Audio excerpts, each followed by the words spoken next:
മനഃശക്തി മാത്രം ഉപയോഗിച്ച് 5000-ലധികം കോൺടെസ്റ്റുകൾ വിജയിച്ച ഒരു ലേഡിയോ. അവരുടെ സീക്രട്ട് അറിയണ്ടേ? അതെ, സാധാരണ ജീവിതത്തിൽ നിന്ന് അവർ ആഗ്രഹിക്കുന്നതെല്ലാം ഹെക്സൽ അവരുടെ ജീവിതത്തിൽ നേടിയെടുത്ു. അതിൽ അവർ താമസിക്കുന്ന ലക്ഷറി വീട് മുതൽ അവർക്ക് ലഭിച്ചിരുന്ന ഓരോ ബിസിനസ് ക്ലാസ് ഫ്ലൈറ്റ് ടിക്കറ്റുകൾ വരെ ഉണ്ടായിരുന്നു. അവർ ഈ 5000-ഓളം ആഗ്രഹങ്ങൾ നേടിയെടുത്ത ഒരു സീക്രട്ട് അവർ തൻ്റെ the name it and the claim it game എന്ന പുസ്തകത്തിൽ പറഞ്ഞിട്ടുണ്ട്. അതാണ് നമ്മൾ ഇന്നിവിടെ റിവീൽ ചെയ്യാൻ പോകുന്നത്. നിങ്ങൾ നിങ്ങളുടെ ജീവിതത്തിൽ എന്തെങ്കിലും ഒരു ആഗ്രഹം നേടിയെടുക്കാൻ ആഗ്രഹിക്കുന്നവർ ആണെങ്കിൽ നിങ്ങൾ ഇതൊന്ന് ഉപയോഗിച്ച് നോക്കൂ. ഇതെല്ലാം നേടാൻ വേണ്ടി അവർ ഉപയോഗിച്ചിരുന്ന ഒരു ടെക്നിക്കായിരുന്നു SPEC ടെക്നിക്. ഈ SPEC ടെക്നിക്കിൽ എസ് എന്ന് പറയുന്നത് നമ്മളോട് സെലക്ട് ചെയ്യാനാണ് പറയുന്നത്.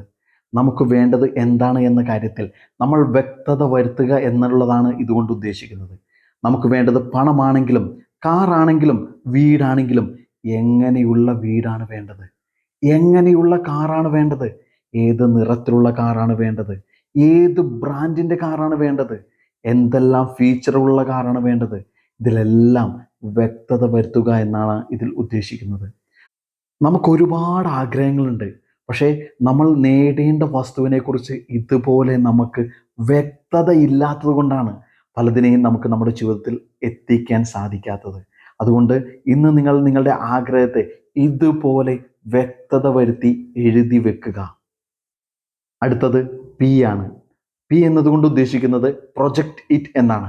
അതായത് നിങ്ങൾ നേടുവാൻ ആഗ്രഹിക്കുന്ന ആ വസ്തുവിനെക്കുറിച്ച് അത് നിങ്ങളുടേതായി എന്നുള്ള രീതിയിൽ അതിനെ ഡീറ്റെയിൽ ആയി ഇമാജിൻ ചെയ്യുക, ആ ഫീലിംഗ് അനുഭവിക്കുക. ഫീലിംഗ് ആണ് മാനിഫെസ്റ്റേഷനിലെ ഏറ്റവും പ്രധാന ഘടകം. കാറാണ് നിങ്ങൾ ആഗ്രഹിക്കുന്നതെങ്കിൽ ആ കാറിലിരിക്കുന്നതും ആ കാറിൻ്റെ സ്റ്റിയറിംഗിൽ പിടിക്കുന്നതും ആ കാറിലെ തണുപ്പും എല്ലാം നിങ്ങൾ അതേപോലെ അനുഭവിക്കുക. മൂന്നാമത്തേത് എക്സ്പെക്റ്റ് ഇറ്റ്. ഇവിടെയാണ് പലപ്പോഴും നമ്മൾ പരാജയപ്പെട്ടു പോകുന്നത്. നമ്മൾ വിഷ്വലൈസ് ചെയ്യുന്നു, അത്രയും എല്ലാവർക്കും ഓക്കെയാണ്, പക്ഷേ അത് നമ്മളിലേക്ക് വന്നുകൊണ്ടിരിക്കുകയാണെന്നുള്ള പ്രതീക്ഷ പലർക്കുമില്ല. മിക്കവർക്കും സംശയമാണ്.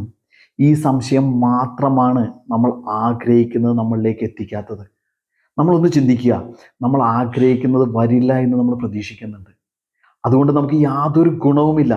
പക്ഷേ ഇതിന് പകരമായി നമ്മൾ ആഗ്രഹിക്കുന്നത് നമ്മളിലേക്ക് വന്നുകൊണ്ടിരിക്കുകയാണെന്ന് നമുക്കൊന്ന് പ്രതീക്ഷിക്കാൻ കഴിയാൻ, വിശ്വസിക്കാൻ കഴിഞ്ഞാൽ നമ്മൾ ഈ ട്രിക്കിലെ ഏറ്റവും പ്രധാനപ്പെട്ട കാര്യവും അഭ്യസിച്ച് കഴിഞ്ഞു എന്ന് നമുക്ക് മനസ്സിലാക്കാം.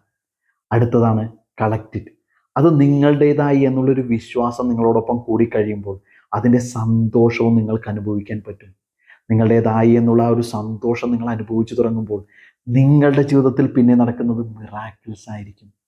പിന്നെ നിങ്ങൾ ആഗ്രഹിക്കുന്ന എന്ത് വസ്തുവിനെയും ഈ ഒരു മെത്തേഡ് ഉപയോഗിച്ച് നിങ്ങൾക്ക് നിങ്ങളുടെ ജീവിതത്തിൽ കൊണ്ടുവരാൻ സാധിക്കും. ഇത് കേട്ടുകൊണ്ടിരിക്കുന്ന നിങ്ങളോടെല്ലാവരോടും എനിക്ക് ചോദിക്കാൻ ആകെ ഒരു കാര്യമുള്ളൂ. നമ്മളെല്ലാം ജീവിതത്തിൽ പല പല കാര്യങ്ങൾ അഭ്യസിച്ചിട്ടുണ്ട് നമ്മുടെ ഇതുവരെയുള്ള ജീവിതത്തിൽ. പക്ഷേ ഈ ഏതെങ്കിലും കാര്യം ഉപയോഗിച്ചിട്ട് നമ്മുടെ ഏതെങ്കിലും ആഗ്രഹത്തെ നമുക്ക് സഫലീകരിക്കാൻ കഴിയുന്നുണ്ടോ? ഇല്ല എന്നാണ് ഉത്തരമെങ്കിൽ നമ്മൾ മനസ്സിലാക്കുക, ഒരു സാധാരണ ഒരു ലേഡി ഈ ഒരു ടെക്നിക്ക് ഉപയോഗിച്ച് അവരുടെ ജീവിതത്തെ ഒരു ഉന്നത നിലയിലേക്ക് എത്തിക്കുകയും 5000-ലധികം അവരുടെ ആഗ്രഹങ്ങൾ അവർ സാധിച്ചെടുക്കാൻ കഴിഞ്ഞിട്ടുണ്ടെങ്കിൽ ഇതൊരു പ്രൂവൺ ആയിട്ടുള്ള ടെക്നിക്കല്ലേ? പരാജയപ്പെട്ട ഒരു ടെക്നിക്കല്ല നമ്മൾ ജീവിതത്തിൽ ഉപയോഗിക്കേണ്ടത്. മറ്റുള്ള ആളുകൾ ഉപയോഗിച്ച് വിജയിച്ച ഒരു ടെക്നിക്കാണ്. അത് ഉപയോഗിക്കാനുള്ള ഒരു അവസരമാണ് ഈ നിമിഷം നമുക്ക് ലഭിച്ചിരിക്കുന്നത്. അപ്പോൾ ഞാൻ പറയുന്നത്, ഈ ടെക്നിക്കിനെ മനസ്സിലാക്കി നമ്മുടെ ഏതെങ്കിലും ഒരു ചെറിയ ആഗ്രഹത്തെയെങ്കിലും നേടിയെടുക്കാൻ ഈ ഒരു ടെക്നിക്ക് നിങ്ങൾ ഉപയോഗിച്ച് നോക്കൂ. കുറച്ച് സമയം നിങ്ങൾ ജീവിതത്തിൽ ഇതിനു വേണ്ടി മാറ്റിവെക്കുകയാണെങ്കിൽ അത് നിങ്ങളുടെ ജീവിതത്തിൽ വരുത്തുന്ന മാറ്റം വളരെ വലുതായിരിക്കും. ഇത് നിങ്ങൾക്ക് മനസ്സിലായെങ്കിൽ, ഇത് നിങ്ങൾക്ക് വിശ്വസിക്കാൻ പറ്റുന്നുണ്ടെങ്കിൽ, നിങ്ങൾ ഇതുപോലെ നിങ്ങളുടെ ചുറ്റുമുള്ള നിങ്ങളെ ഏറ്റവും ഇഷ്ടപ്പെടുന്ന മറ്റാരുടെയൊക്കെ ജീവിതത്തിൽ ഈ മാറ്റം വരുത്താൻ നിങ്ങൾ ആഗ്രഹിക്കുന്നെങ്കിൽ അവർക്കൊക്കെ ഇത് നിങ്ങൾ ഷെയർ ചെയ്ത് കൊടുക്കൂ. നിങ്ങളുടെ ആ ഒരു വലിയ മാറ്റവും ആ വലിയ സക്സസും ഇവിടെ കമൻ്റായി കിട്ടാൻ ഞാൻ ആഗ്രഹിക്കുന്നു. നിങ്ങളുടെ സക്സസ് നിങ്ങൾ ഓരോരുത്തരും കമൻറ്റ് ചെയ്യൂ. Thank you very much.